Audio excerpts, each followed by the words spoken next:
খাচ্ছি পরিবারের সবাইকে খাওয়ানোর জন্য, পরিবারের সবাইকে সুস্থ রাখার জন্য। প্রশংসা তো জীবনে করেনি নাই, বদনাম করতে, দোষ ধরতে ছাড় দেন নাই। আমরা মা বোনেরা দেখবেন সারাদিন শ্বশুরবাড়িতে কাজ করার পরেও নাম পাই না, কিন্তু তরকারিতে যদি একদিন লবণ কম হয় কত কথা যে শুনতে হয় তার ঠিক নাই। নির্মম কিছু সত্য কথা বলবো, মনোযোগ দিয়ে শোনেন। নিজের টাকা দিয়ে যখন রেস্টুরেন্টে খেতে যান, খাবারও খান, টিপসও দেন, আবার বাইরে এসে স্ট্যাটাস মারেন। কয়জন আছেন ফেসবুকে স্ট্যাটাস দিয়েছেন, মা আপনাকে ধন্যবাদ, আজীবন রান্না করে খাইয়েছেন।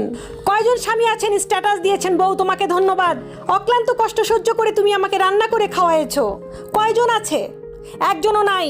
রেস্টুরেন্টে টিপস দেওয়ার বেলায় আছেন, থ্যাংক ইউ দেওয়ার বেলায় আছেন। যাদেরকে দেওয়ার দরকার তাদেরকে দেন না। বছরে একবার খান, সেখানে থ্যাংক ইউ চলে। বছরে 365 দিন খান, 3